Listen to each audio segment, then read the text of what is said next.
Bahasa Aplikasi Layar Prodi PGSD semester 3 kelas 3C.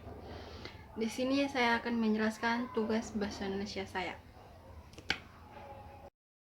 Ya, baik, saya akan membacakan soal yang pertama. Arbitner, unik, dan produktif merupakan bagian dari sifat bahasa. Jelaskan menurut Anda ketiga sifat bahasa tersebut dan disertai contohnya. Yang kedua, jelaskan menurut Anda mengapa bahasa Melayu disebut sebagai cikal bahasa Indonesia. 3. Jelaskan secara singkat kedudukan dan fungsi bahasa Indonesia. 4. Sebut dan jelaskan masing-masing 3 karakteristik dan ragam bahasa Indonesia disertai contohnya masing-masing. 5. Apa yang Anda ketahui tentang hiperkorek dan pleonasme dan kontaminasi dalam kesalahan umum bahasa Indonesia? Jawabannya nomor 1. Menurut saya, sifat Arbitner adalah mana suku. Maksudnya adalah bahwa tidak ada hubungan langsung antara lambang dengan yang dilambangkannya. Contohnya, kata gajah melambangkan seekor binatang besar berkaki 4 dan memiliki belalai serta gading.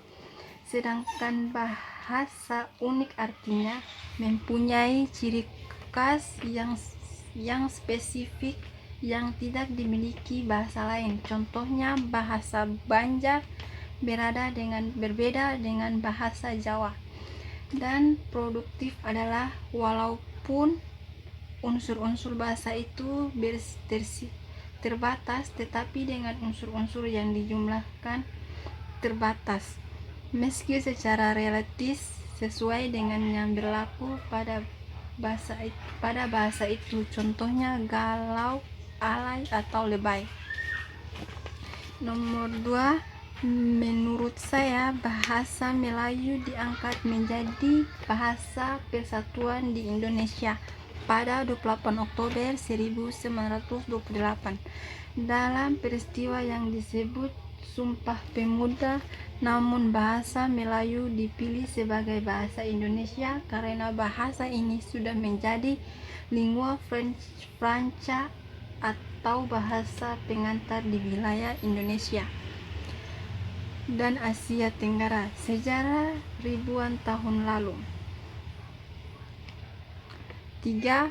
Dalam kedudukannya sebagai bahasa nasional, fungsi bahasa Indonesia adalah sebagai lambang kebanggaan, kebangsaan, identitas nasional, alat perhubungan antara warga, antara daerah, dan antara budaya, serta alat pemersatu suku, budaya, dan bahasa di Nusantara.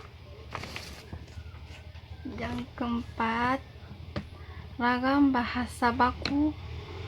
Lisan didukung oleh situasi pemakaian sehingga kemungkinan besar terjadi pelepasan kalimat. Sedangkan ragam hukum adalah karena melakukan tindakan pidana. Contohnya, setiap pembencian di antara nilai tertentu akan diberikan tindakan hukum. Dan ragam serta adalah cerita itu menggunakan unsur flashback. 5. Menurut saya, hiperkorek berarti kota yang sudah betul dibetulkan sehingga menjadi tidak betul atau tidak baku. Sedangkan pleonasme adalah penggunaan unsur yang berlebihan dalam kalimat. Misalnya, penggunaan dua kata yang sama artinya dalam satu kalimat tunggal, pengaruh bahasa asing, dan masih banyak kasus lainnya. Dan kontaminasi adalah sebuah kondisi percampuran, baik itu pencampuran yang memberikan efek yang baik maupun efek yang buruk seperti kontaminasi limbah, yaitu percampuran limbah yang bisa memberikan efek buruk bagi lingkungan. Misalnya sungai terkontaminasi oleh limbah pabrik. Baik, itu saja yang dapat saya jelaskan. Kurang dan lebihnya saya mohon maaf. Wabillahi taufiq wa hidayah. Wassalamualaikum warahmatullahi wabarakatuh.